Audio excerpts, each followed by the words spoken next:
Una vez más le damos la bienvenida a nuestro seminario profético. Hemos comenzado a estudiar el libro de Apocalipsis y ya tuvimos la primera presentación del capítulo 9 en cuanto al surgimiento del Islam. Y vamos a ir al la segunda parte de este capítulo y vamos a comenzar donde terminamos. Capítulo 9, vamos a leer el verso 3. Dice lo siguiente: y del humo salieron langostas sobre la tierra, y se les dio poder como tienen poder los escorpiones de la tierra.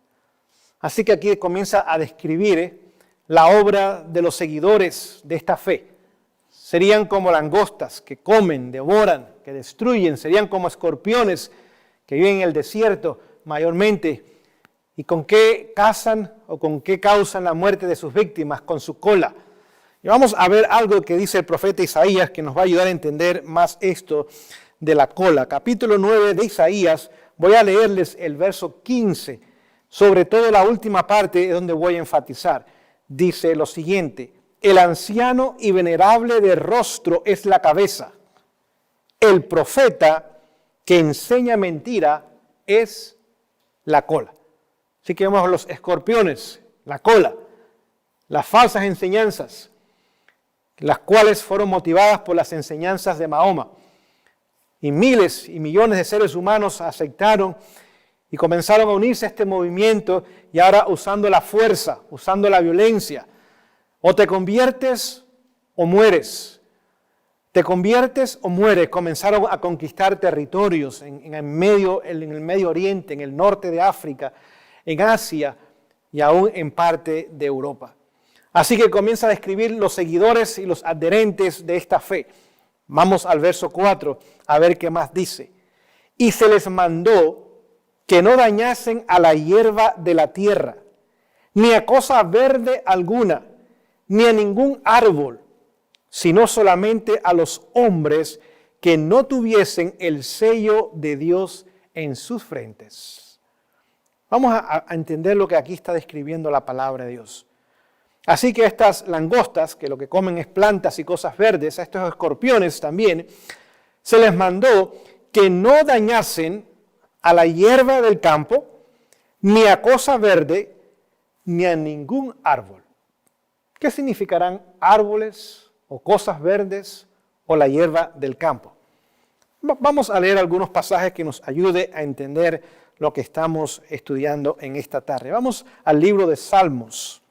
Libro de Salmos, vamos a comenzar a leer en el capítulo 1 y vamos a ver lo que simbolizan árboles. Salmos 1, verso 3. Dice: será como árbol plantado junto a corrientes de aguas, que da su fruto en su tiempo y su hoja no cae, y todo lo que hace prospera. Así que un árbol significa aquellos que son fieles, que son leales a Dios.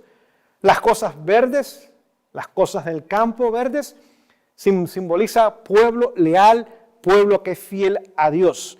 Y se les dijo que no dañasen a aquellos que permanecían fieles a Dios, que tan solo podían hacerles daños a una clase de personas. ¿Y quiénes serían? Vamos a leerlo una vez más.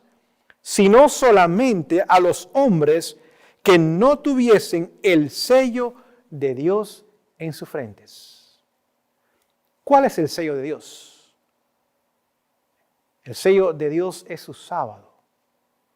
Así que aquellos cristianos que habían puesto a un lado el sábado y habían adoptado un sábado espurio, falso, Dios permite que estos hombres, que como langostas y como escorpiones, ahora pueden hacerles daño. Pero que aquellos que continuasen observando y obedeciendo la ley de Dios en el cuarto mandamiento, en el sábado santo de Dios, que no les hiciesen daños. Es decir, cuando surge la fe islámica, ahora levanta un cerco de protección en aquellos cristianos que todavía continuaban observando el sábado. Por ejemplo, la iglesia en Etiopía, Abisinia, todavía guardaba el sábado. La iglesia también de Armenia, la iglesia cóptica en Egipto, sobre todo en el sur de Egipto. y otras pequeñas comunidades cristianas que todavía observaban y guardaban el sábado del cuarto mandamiento, el sábado bíblico. Y ahora cuando la fe musulmana surge, ahora levanta una barrera. Ahora la iglesia papal no puede avanzar, al contrario, pierde territorio. Y esta barrera ahora protege a los cristianos que estaban detrás de ella para que no viniesen bajo el control y el dominio del papado y que pudiesen continuar, si así deseaban, observando el sábado bíblico, el sábado del cuarto mandamiento. Continuemos la lectura. Verso 5. Y les fue dado no que los matasen, sino que los atormentasen 5 meses. Y su tormento era como tormento de escorpión cuando hiere al hombre. 5 meses son 150 días. En la profecía, un día equivale a un año.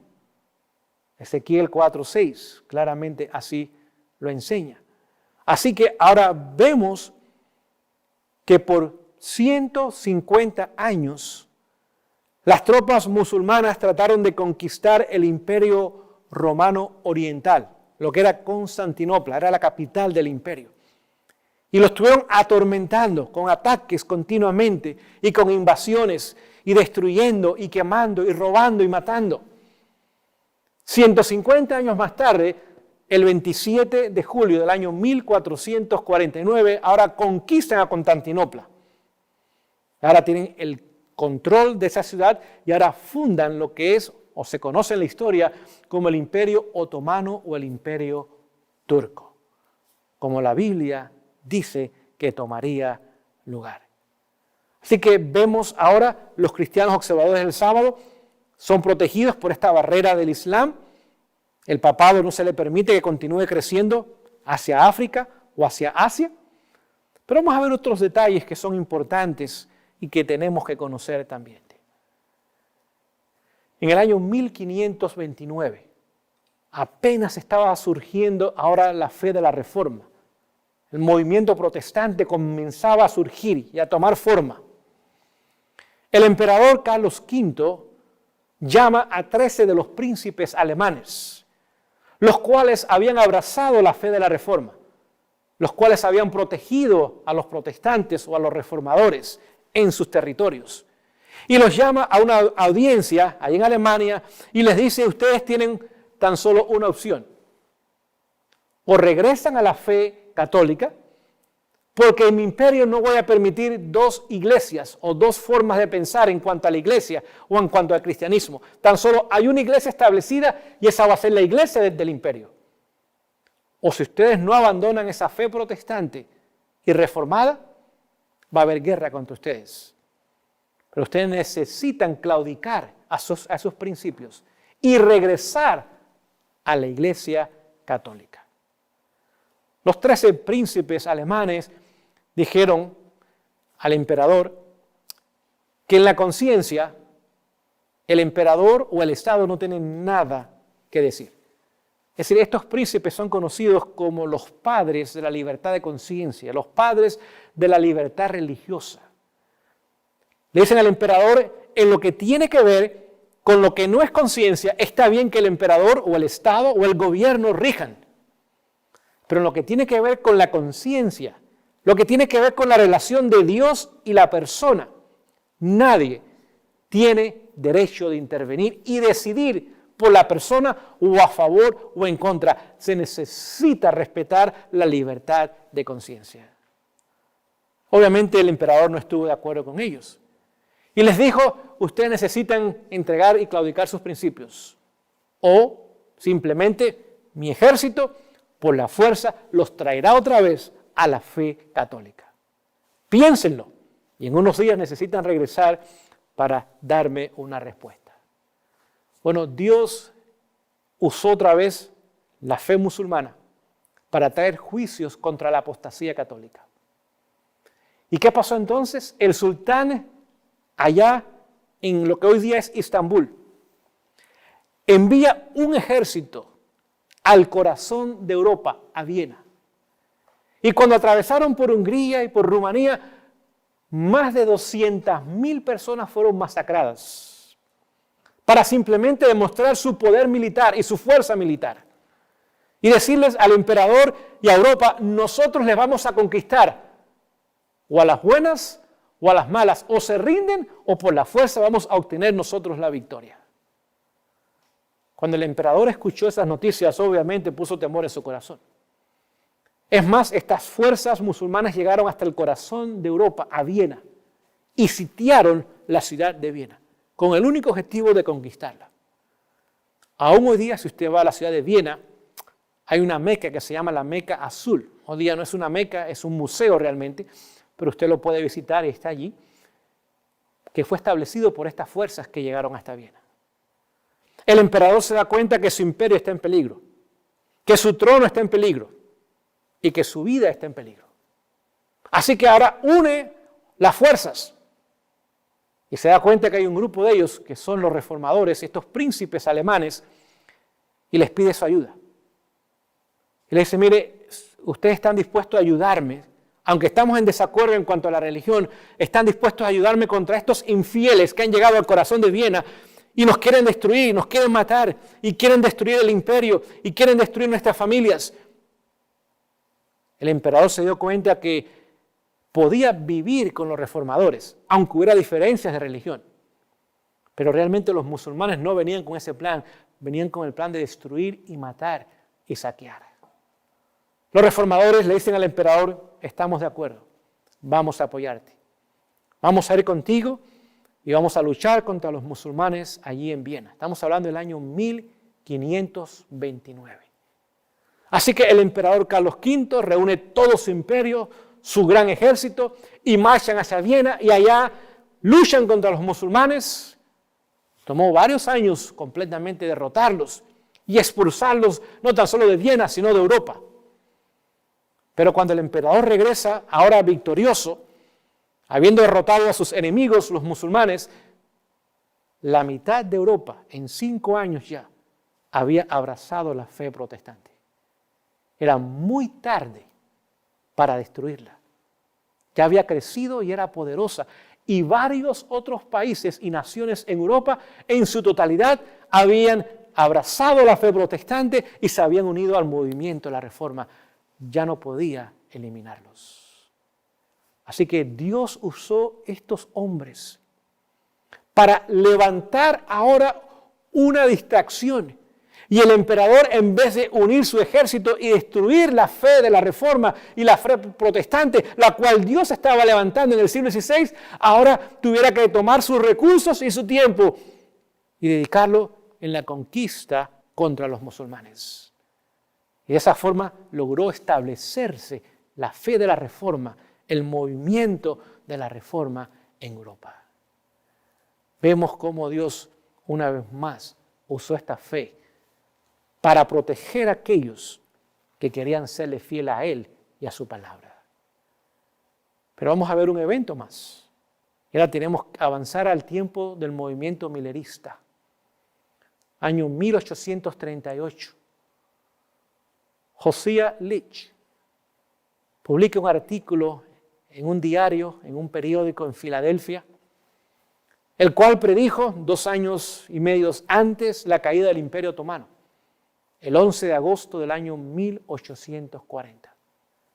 Aunque la inmensa mayoría que leyó el artículo simplemente lo descartó como una idea descabellada, cuando el evento tomó lugar, el mundo entero, en esa parte del mundo, se dio cuenta que este movimiento conocía su Biblia y podía interpretar correctamente las profecías. No tan solo el año, no tan solo el mes, sino aún el día, tomado de Apocalipsis 9:15. Y eso le dio ímpetus, eso le dio vigor, eso le dio fuerza. Miles se unieron al movimiento de Miller cuando pudieron ver que realmente ellos conocían la palabra de Dios. Así que vemos cómo en el pasado, desde el siglo VI y después en el siglo XVI y después en el siglo XIX, Dios los usó para traer a su pueblo fiel, aquellos que querían seguir su palabra y sus principios, traerles respiro, traerles libertad, traerles descanso. Es más, cuando en el año 1798 se le da la herida mortal al papado, cuando Berthier lleva al Papa Pío VI al destierro allá en Francia. 1 año y medio más tarde muere allí.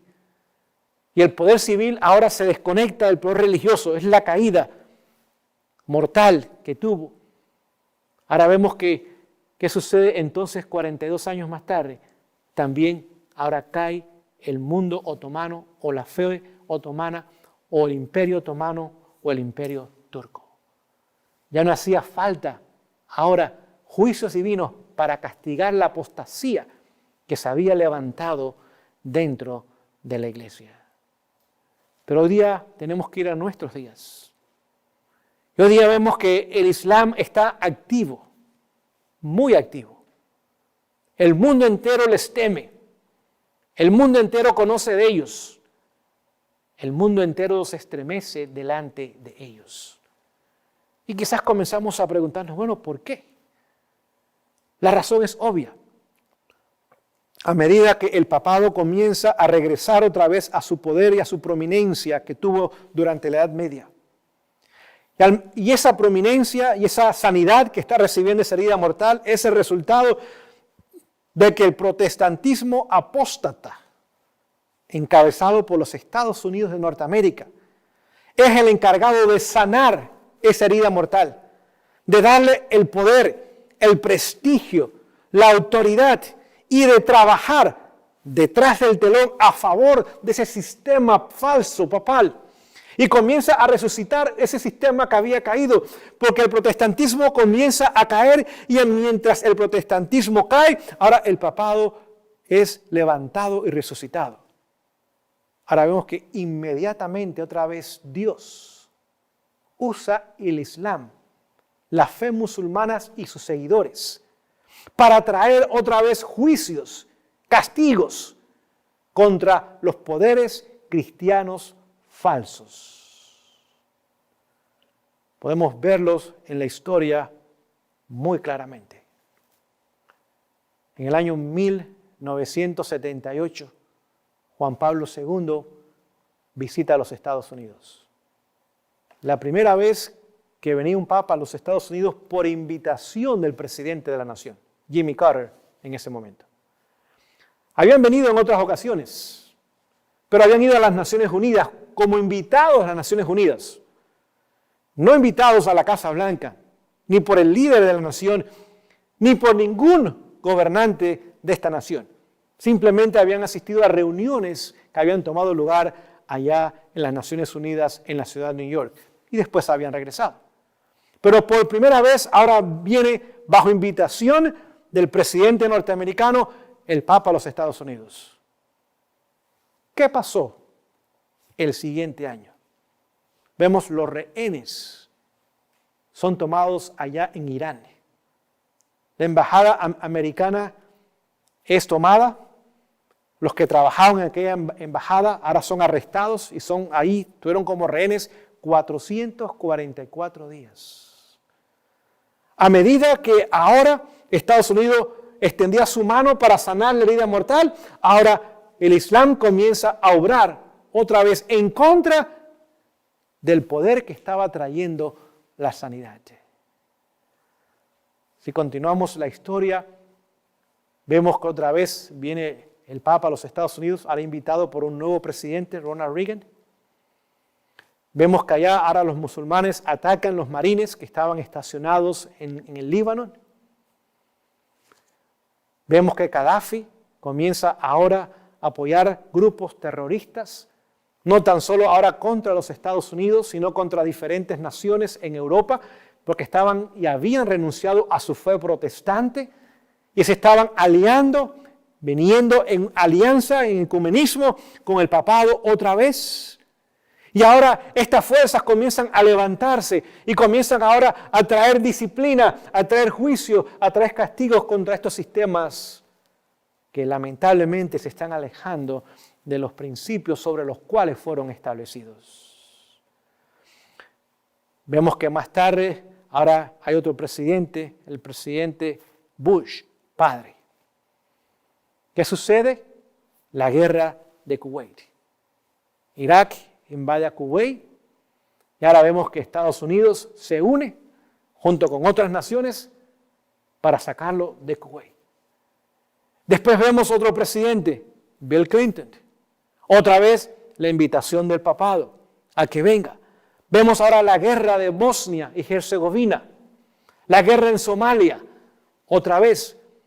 Es decir, que ahora los Estados Unidos comienzan a hacer guerra contra los países musulmanes bajo el pretexto de terrorismo, pero realmente lo que quieren es traerlo bajo el control y el mando que puedan responder a los intereses del sistema papal, pero usando la fuerza, la influencia y el dinero y la prosperidad de esta nación. Vemos entonces lo que tomó lugar en el World Trade Center en el año 1943. Una bomba se coloca y 6 personas allí murieron. Agosto 7 del año 1998, las embajadas americanas en Kenia y en Tanzania son atacadas y más de 200 personas ahora mueren. Vemos el conflicto constante ahora entre los Estados Unidos, protestantismo apóstata, y el Islam.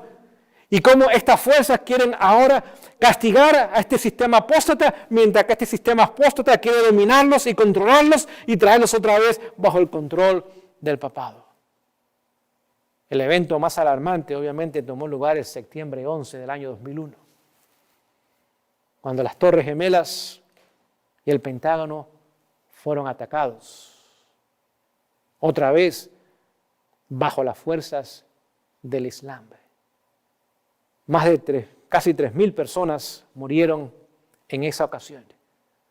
Ahora, ¿qué sucede? Estados Unidos otra vez regresa o invade otra vez a Irak.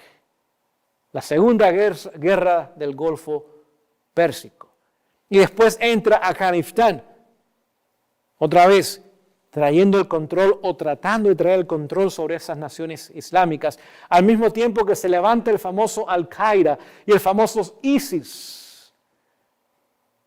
donde ahora comienzan a tratar de tomar control de los territorios. ¿Y qué han estado haciendo?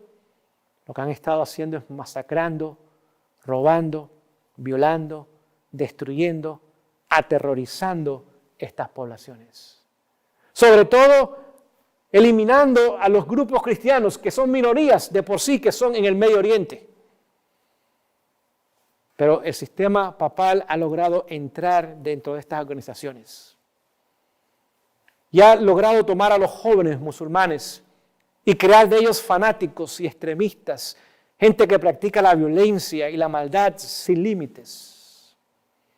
Simplemente a través de sus imams o mulas han podido tomar la mente de estos jóvenes y decirles, no ve, el Islam dice que hay que hacer guerra santa.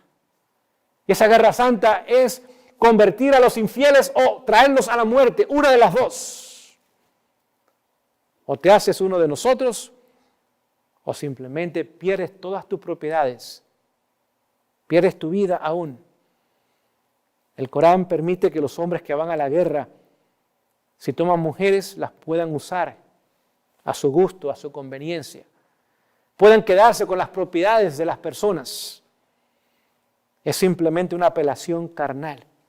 Y estos pobres jóvenes, a veces sin trabajo, sin educación, sin futuro, sin mucha esperanza, ahora han abrazado estos ideales extremistas y se han convertido en agentes de violencia y de muerte. No olvide, el Corán les promete a ellos que la única forma que garantiza la salvación de la fe musulmana es cuando alguien muere en yihad. Yihad es la guerra santa.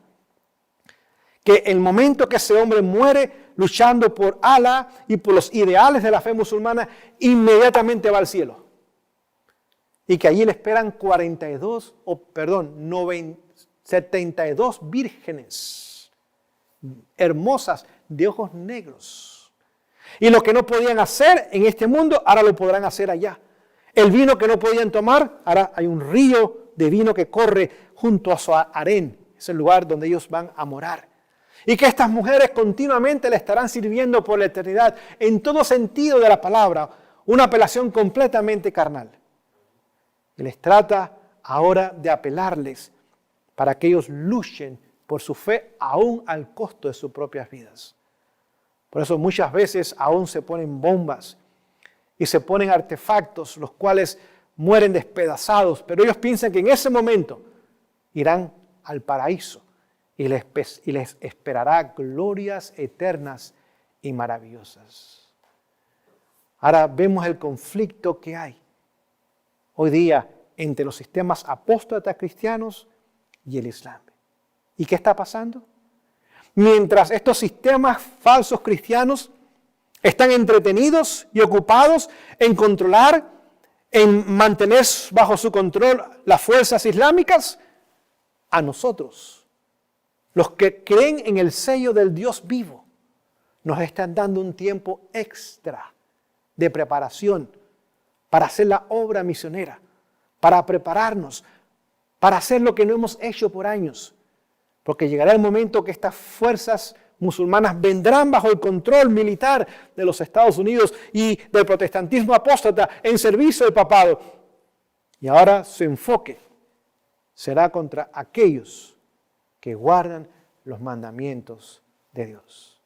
Aún hoy día, el Señor les está usando para usted y para mí, darnos un tiempo más de preparación, un tiempo para entregarnos, para buscarle, un tiempo para hacer la obra misionera, todavía en libertad, gracias a que el mundo falso cristiano está siendo entretenido con ellos. Que el Señor bendiga el estudio de su palabra en esta tarde, y que sea para gloria de Él, pero para beneficio espiritual de nosotros.